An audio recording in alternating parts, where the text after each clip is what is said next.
Et voilà, c'était Vita et Slimane sur Arabelle. Et comme annoncé, on prend à présent la direction de la Guinée avec notre invité du jour, Moudjita Babary, porte-parole du FNDC en Belgique. Moudjita Babary, bonjour. Bonjour. Et bienvenue sur Arabelle. C'est Amaury aujourd'hui qui s'occupe de l'interview. Amaury Dubois. Oui, absolument. Bonjour, monsieur Barry. Bonjour.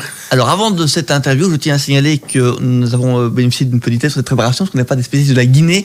Donc, on tient à remercier monsieur Mamadou Ba de Lyon, qui est un ami qui nous a beaucoup aidé à préparer l'interview et de la situation en Guinée que tout le monde ne connaît pas. Parce que ce week-end, c'était un petit peu compliqué en Guinée. Il y a eu beaucoup de morts. Depuis plusieurs mois, il y a une crise politique dans ce pays d'Afrique de l'Ouest. Quelle est donc, monsieur Barry, aujourd'hui, la situation à Conakry à l'heure actuelle, et pouvez-vous nous résumer ce qui s'est passé ce week-end? Et d'abord, merci pour l'invitation et bonjour à tous les auditeurs de la grande radio Arabelle. Et au fait, la situation est chaotique en Guinée. La situation est chaotique, surtout comme vous avez dit le week-end passé. D'abord, il y a eu des kidnappings. Les acteurs clés du FNDC ont été arrêtés. Voilà, ont été arbitrairement arrêtés. Et d'abord, le jeudi, il y a eu une très grande manifestation. Il y a une manifestation, normalement, l'itinéraire, c'était de la tannerie jusqu'à l'esplanade du Palais du Peuple, que le pouvoir a toujours utilisé déjà l'itinéraire là. Mais ils nous ont refusé l'autorisation. Ils ont dit, bon, la manifestation, elle est interdite. Donc nous avons utilisé l'article 21 de la Constitution qui nous permet quand même de résister des fois. Et donc nous avons organisé des manifestations dans les quartiers. Il y a eu un mort à Wanindara et plusieurs blessés. Il y a eu beaucoup de personnes qui ont été arrêtées. Et aujourd'hui, le président de la République a ouvert un camp militaire dans sa région à Kankan. Tous les jeunes kidnappés à Conakry sont conduits directement dans sa région à Kankan pour des tortures et tout. Maintenant, et ces jeunes n'ont pas droit à leur avocat et tout. Ils n'ont même pas été entendus. Donc, ils sont en train de subir des tortures à Soronkoni, un camp qu'on appelle Soronkoni. C'est dans la région du président illégitime. Parce que nous, au sein du FNDC, nous avons décidé de ne plus reconnaître le président de la République actuelle parce qu'il a parjuré, il a violé son serment. Et son serment, il a prêté serment de respecter la Constitution du 10 mai, la Constitution actuelle. Aujourd'hui, il ne reconnaît pas cette Constitution. Donc, il a parjuré, il a violé son serment. On ne lui reconnaît plus, le FNDC. Maintenant, le mot d'ordre même du FNDC, c'est le départ du président de la République. Maintenant, nous ne parlons pas des élections législatives qui étaient programmées pour le 1er mars, que le président a repoussé. D'abord, le 16 février. Et il a repoussé, et le 1er mars aussi, il a repoussé, vu la pression de la communauté nationale et internationale, et qui s'est catégoriquement opposé contre les manœuvres du président Alpha Condé. Parce que ils ont, par exemple, l'Union européenne qui a voté plus de 19 résolutions ici. Donc, parmi ces résolutions, ils sont allés droit au but. Par exemple, l'article 27 de la Constitution qui limite le nombre de mandats à 2. Et ils ont vraiment touché l'article et le président doit respecter l'article 27 de la Constitution. Donc, alors, on peut expliquer pourquoi donc il manifeste, c'est que le problème de base, c'est que le président Alpha Condé, qui ne devait de faire que 2 mandats, a décidé de faire un 3e mandat et donc de changer la Constitution. De changer catégoriquement la Constitution, parce que normalement, il peut quand même organiser les référendums. C'est autorisé par la Constitution actuelle. Mais ça, c'est pour amender, c'est-à-dire faire des amendements, réviser un peu, adapter la Constitution à la situation actuelle. Mais aujourd'hui, il veut changer catégoriquement la Constitution parce que la Constitution actuelle ne lui permet plus de rester au pouvoir après les 2 mandats. Donc, c'est ça le problème. Et maintenant, il refuse de renoncer à ces projets de changement de Constitution. Et depuis le 14 octobre, le FNDC a lancé beaucoup de séries de manifestations pour interpeller les autorités guinéennes et la communauté internationale. Aujourd'hui, la communauté internationale soutient le FNDC. Et la France a fait, les États-Unis ont fait des déclarations. L'Union européenne, comme je vous ai dit, les 28 membres de l'Union européenne ont voté à l'unanimité contre le système d'Alpha Condé, surtout dans la modification de la Constitution. Alors, il y a eu une mission de la CEDEAO, la communauté des États d'Afrique de l'Ouest, ce week-end, qui n'a pas été au bout, qui n'a pas apporté de solution à l'amiable. Les Guinéens semblent avoir même plus confiance dans les médiations des pays voisins. Bon, d'abord, c'est par rapport à la mission d'abord de la CEDEAO. Et la CEDEAO a envoyé 3 experts, des informaticiens pour auditer le fichier électoral. Et le fichier électoral a été déjà audité par l'OIF et par l'appui de l'Union européenne et tout. Ça a été déjà audité. Mais aujourd'hui, qu'est-ce qu'ils ont fait? Ils ont déjà distribué les cartes d'électeurs. Ils ont déjà distribué. Maintenant, ils vont auditer quel fichier? Le fichier a été déjà audité. Il suffit juste maintenant de reprendre, parce que Alpha Condé, lors du recensement de la révision du fichier électoral, ils ont recensé des mineurs.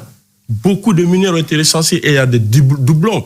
Il y a même des morts. L'ancien premier ministre de la transition, par exemple, Jean-Marie Doré, que son âme repose en paix, et on l'a vu sur le fichier électoral. Et l'argument de la CENI, la directrice des opérations de la CENI, qui n'a pas hésité de dire, en tout cas, nous nous sommes dit que c'est vraiment une honte de voir des responsables comme ça qui peuvent s'exprimer, qu'ils ne peuvent pas retirer des morts dans le fichier électoral parce que ces gens-là n'ont pas déposé leur attestation de décès à la CENI. Alors, la Guinée aujourd'hui donc sombre dans des troubles. Est-ce que il y a un risque que le président joue la carte ethnique? On sait qu'il a souvent été accusé de tenter de diviser un petit peu la population guinéenne sur des bases ethniques. Est-ce que c'est un risque qu'il y ait un scénario un petit peu à l'ivoirienne voilà? Tout à fait. C'est pourquoi ici, il faut profiter de votre antenne, vraiment féliciter l'opposition qu'elle a. C'est vrai que cette opposition est composée d'anciens premiers ministres et tout. Ils ont fait des choses avant, c'est vrai, ils ont fait des choses que nous-mêmes, on n'a pas aimées. Mais aujourd'hui, la lutte qu'ils sont en train de mener au sein du FNDC, surtout, est à saluer. Le président Alpha Condé a joué sur la carte ethnique depuis 2010. C'est comme ça, d'ailleurs, qu'il est venu au pouvoir. Voilà, il a monté des choses contre l'opposition, l'eau empoisonnée, soi-disant, les militants de l'opposition ont empoisonné et les militants du RPZ, qui est en majorité la communauté mandingue, qui est sa communauté. Donc ça a créé beaucoup de troubles à l'époque. Donc la communauté était divisée, c'est comme ça qu'il est venu au pouvoir. Et il joue sur la même carte. Il n'a pas hésité de dire dans ses discours, des fois, la Guinée, c'est les Maninké, les Soussous, les Forestiers, il a exclu le Peul. Mais aujourd'hui, la lutte des FNDC, c'est pas une lutte ethnique. Nous, heureusement que le peuple a compris, parce que le FNDC est devenu un état d'esprit aujourd'hui. Et il y a une plateforme qui est là, il y a un coordinateur, il y a des gens qui sont en train de piloter. Ça, c'est juste pour organiser, orienter les militants et tout. Mais c'est devenu un état d'esprit. Donc, il ne peut pas jouer sur la carte ethnique. Dès lors que l'ancien premier ministre, Lansana Kouyaté, qui est de sa région, est membre du FNDC, et il est la 4e force politique. La 3e force politique de la Guinée, qui est Sidia Touré, qui est aussi ancien premier ministre, est membre du FNDC. Il y a Dr Faya Milimono. Tous ces grands leaders sont des FNDC. Ça, c'est les acteurs politiques. La société civile aussi. Le week-end passé, les 2 acteurs qui ont été arrêtés, des acteurs clés, Sekou Koundounou, il est de la forêt, et Ibrahima Diallo. C'est pour vous dire que la carte ethnique, en tout cas, ça ne passera pas au sein du FNDC. Ils ont cherché à coller l'étiquette UFDG, qui est le parti de l'opposition, dirigé par Cellou Dalein Diallo, qui est le chef de file de l'opposition. Ils ont tenté de coller l'étiquette UFDG au FNDC. Mais ça n'a pas marché. Ça ne marchera pas. Parce que nous, la nouvelle génération, nous avons choisi le côté de la justice, le côté des opprimés. C'est ça, au fait. Parce que la lutte là, nous ne menons pas la lutte là pour avoir quelque chose, pour être ministre demain ou juste pour chercher Alpha Condé. Mais c'est pour laisser un état de droit, un état plus libre, plus démocratique à nos enfants. C'est ça un peu la lutte. Donc, nous avons choisi de ne pas être neutre, de prendre position face à la barbarie d'Alpha Condé. Alors, on entend aussi beaucoup de reproches que les Guinéens font à Alpha Condé, qui est au pouvoir depuis 10 ans, on peut le rappeler, c'est que sa famille et ses proches se sont enrichis, mais qui n'a pas beaucoup développé la Guinée. Pas du tout, ça fait 10 ans, on n'a même pas d'électricité. 10 ans, il est là, ni électricité, ni l'eau dans le robinet. Et j'ai toujours rappelé, donc moi je ne sais pas qu'est-ce qu'il a fait. Il n'a pas, c'est un professeur, il dit qu'il a enseigné ici à la Sorbonne et tout, mais il n'a pas construit une seule université. Une seule université. Il a construit juste des hôtels, mais ça, c'est pas lui qui a fait, c'est des multinationales qui ont construit des hôtels et tout. C'est comme ces ratons que vous savez, ils sont partout. Donc c'est ça. Donc honnêtement, Alpha Condé, son bilan est négatif. Il a posé des actes. C'est normal, 10 ans, on ne peut pas rester quand même comme ça. Mais ces actes ne répondent pas aux aspirations du peuple.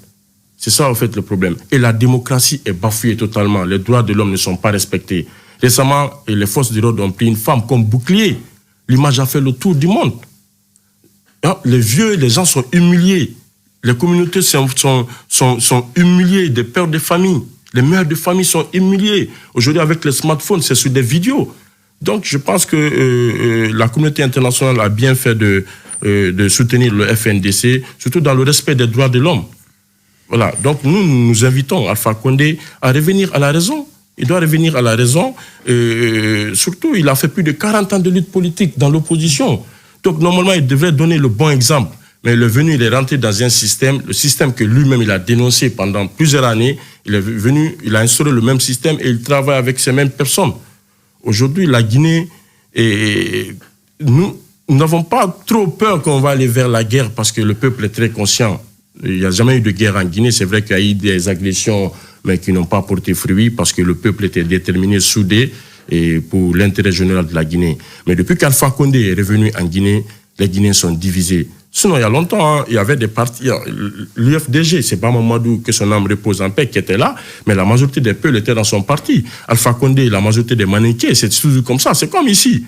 On sait, par exemple, que la majorité des Flamands sont, par exemple, certains sont dans la NVA, mais c'est pas de l'ethnie, c'est juste, quand vous êtes en politique, votre premier soutien, c'est vos parents. Si vos parents ne vous soutiennent pas, mais il n'y avait pas cette division ethnique, des agressions entre les ethnies, ça n'existait pas. Mais depuis qu'il est rentré en Guinée, Alpha Condé avait fait plus de 50 ans en France ici, c'est quand il est rentré, les Guinéens sont divisés parce qu'il n'a pas un projet fiable pour la Guinée. Son projet, c'est de diviser pour régner. Et ça, il l'a montré par A plus B.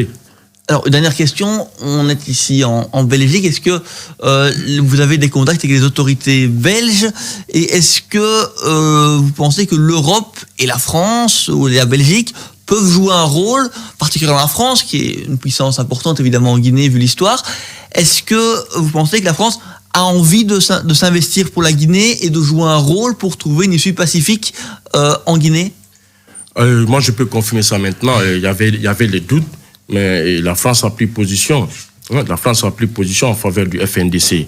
Et la France a un très grand rôle à jouer, surtout en Guinée. Parce que l'OIF, qui est partenaire technique de la CENI et la commission chargée d'organiser des élections, s'est retirée récemment du processus électoral. Et l'OIF, c'est l'organisation de la francophonie. Donc ça, c'est la France. Et nous avons vu des déclarations de députés et des grands acteurs politiques et qui sont exprimés sur la situation, qui ont pris position et qui ont défendu le FNDC. Donc la France a un très grand rôle à jouer. C'est ce qui a même poussé Alpha Condé de faire un pas en arrière, de faire une marche arrière. Sinon, il était déterminé. Ils ont mis beaucoup d'argent, des milliards pour l'élection du 1er mars qui n'a pas marché. Beaucoup de milliards, l'impression des cartes d'électeurs et les campagnes. D'abord, il a fait beaucoup de tours, des jets privés, des avions qu'il a loués, parce qu'en Guinée, il n'y a pas de route. Il n'y a pas de route. Donc, quitter Conakry pour aller à Zérékouré, il est obligé de prendre des jets privés ou l'hélicoptère et tout. Donc, ça a coûté beaucoup d'argent à la Guinée, mais c'est des gens, ils s'en foutent de ça. Ils sont là pour leur intérêt personnel. Et le peuple est en train de souffrir depuis des années. Il a fait 2 mandats, il doit partir tranquillement. Son parti peut être candidat, mais pas lui. Donc c'est aussi simple que ça. Et il refait. Alassane Ouattara, vous avez vu, le week-end, Alassane Ouattara, officiellement, il a pris position. Il dit qu'il n'est pas candidat pour un 3e mandat. Youssoufou a fait, Youssoufou du Niger. Pourquoi pas Alpha Condé? Pourquoi pas?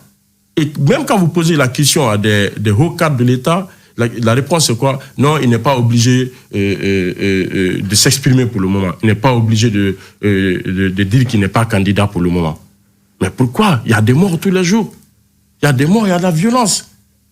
Il doit penser à ça et faire comme Alassane Ouattara, faire comme tous les autres présidents. Vous avez vu dans les pays anglophones en Afrique, ça marche, à la démocratie. Il y a l'alternance. Alpha Condé, il ne veut pas l'alternance. Et les hommes qui sont autour de lui, c'est des habitués de faire. À chaque président qui vient, il force la situation pour qu'il reste. Sékou Touré a fait 26 ans au pouvoir. Lansana Conté a fait 25 ans au pouvoir sans eau ni électricité, même dans la capitale Conakry. Imaginez, on fait 25 ans au pouvoir, vous n'avez pas l'eau. La Guinée était devenue un narco-État. C'est-à-dire c'est les narcos qui dictaient les ordres.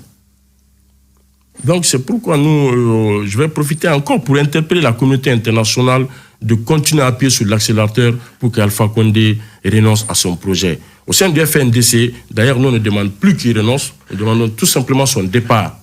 Mais s'il renonce aussi, Et peut-être nous allons nous retrouver autour de la table pour au moins parler de la Guinée. Qu'est-ce qu'on va faire maintenant et après 2020, après Alpha Condé? S'il renonce, vous serez prêt à discuter avec lui d'une transition? S'il renonce, déjà c'est une transition parce que de toute façon il va céder le pouvoir et ça nous sommes prêts à aller au dialogue.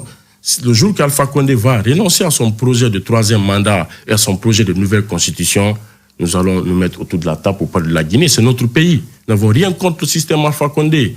Malgré qu'il a infiltré l'armée. Aujourd'hui, l'armée guinéenne est infiltrée.